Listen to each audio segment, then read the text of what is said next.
Esta apresentação narra o desenvolvimento de um circuito integrado destinado ao carregamento de baterias íon-lítio.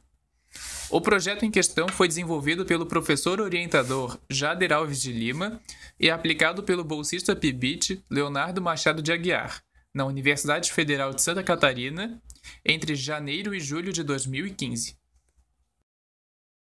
O circuito foi desenvolvido em processo de fabricação CMOS, baseado em topologia validada por resultados de simulação quando da ocasião de sua publicação. O circuito em questão apresenta flexibilidade quanto a correntes e tensões de carga, podendo o carregador ser facilmente adaptado pela escolha dos componentes externos a outras aplicações, tais como instrumentação biomédica e reservatórios de energia.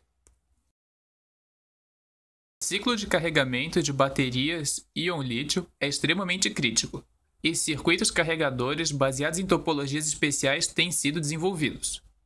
Como proposta, a implementação de um circuito integrado a partir de uma topologia já desenvolvida pelo orientador em processo de fabricação 7RF 180 nanômetros, viabilizada através de acordo institucional com o broker Moses.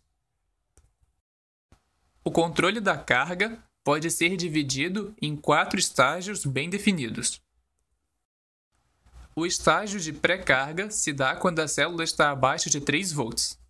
Neste estágio, a corrente de carga é constante e não deve exceder 10% da corrente máxima aplicada durante a etapa de carga plena, a fim de evitar problemas de superaquecimento.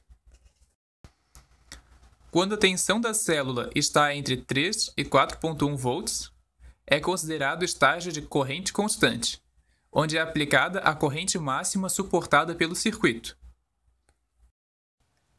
Ao atingir o patamar superior, a tensão de saída é fixa e a corrente decai exponencialmente até 10% da corrente de referência. Esta etapa corresponde à carga de aproximadamente 20% da capacidade da bateria. O último estado é chamado de fim de carga, onde a tensão é fixa em 4,1 V e não há fornecimento de corrente. O circuito fica nesse estado até uma queda de tensão causada por consumo de carga.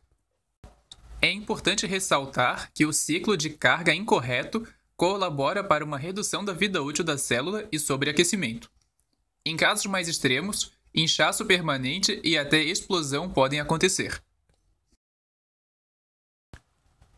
O desenvolvimento do projeto foi dividido em 3 etapas: desenvolvimento do esquemático, simulação multiparâmetro e edição do layout. A seguir, o esquemático simplificado. O circuito é controlado por uma máquina de estados FSM, 3 comparadores EA1, EA2 e PC e uma série de espelhos de corrente IEOC e ITH para referência. Durante os estágios de pré-carga e corrente constante, a malha destacada em laranja na imagem realiza o controle de corrente, a limitando a uma referência multiplicada por um fator de espelhamento. Ao atingir a tensão de referência VREF, o controle de tensão é ativo e o laço laranja deixa de ser dominante, cedendo espaço ao laço denotado em azul. Durante o estágio de regulação de tensão, o circuito se comporta como um LDO, um circuito regulador de baixa queda de tensão. Este espelho garante maior precisão e controle do processo em caso de erro de fabricação. Além disso, são necessárias menores correntes de polarização para o correto funcionamento do circuito. Este espelho garante maior precisão e controle do processo em caso de erro de fabricação. Além disso, são necessárias menores correntes de polarização para o correto funcionamento do circuito.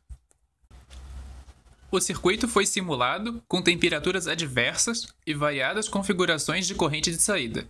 Foi verificado que o circuito funcionará entre 20 graus Celsius negativos e 120 graus Celsius, fornecendo correntes contínuas de até 1,2 A. Na imagem, é possível observar a simulação de uma carga típica em 27 graus Celsius e corrente de 350 mA. O layout do circuito foi desenvolvido no ambiente virtuoso da Cadence, sob tecnologia IBM 7RF 180 nanômetros, e em seguida adaptado para a GlobalFoundries GF 7HF 180 nanômetros, ambas compatíveis. O layout final possui dimensão de 920 por 1030 micrômetros, sendo que o circuito de potência ocupa a maior parte do layout, com 920 por 807 micrômetros. O circuito foi enviado para fabricação no início de setembro, e as amostras são esperadas para o primeiro trimestre de 2016. O circuito de testes está sendo desenvolvido para testar as amostras confeccionadas. O circuito de testes e de aplicação típica é altamente simplificado, requisitando apenas de tensões e corrente de referência.